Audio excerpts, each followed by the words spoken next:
Welcome to the channel.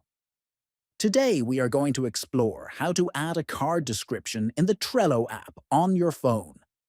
This video will guide you through a simple and clear process, making it easy for anyone to manage their Trello cards efficiently. First, open the Trello app on your mobile device. Next, navigate to the board and select the card to which you want to manage. Tap on the card to open its details. Then, scroll to the description field and tap on it. You can now enter the text that describes the task, project, or any information you want to keep in this card. Make sure your description is clear and concise so that anyone viewing the card can understand the details quickly.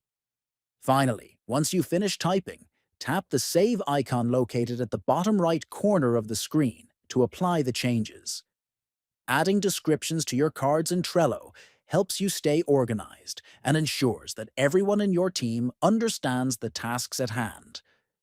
If you found this guide helpful, consider subscribing to the channel, liking the video, and sharing it with others. Thank you for watching, and stay tuned for more productivity tips.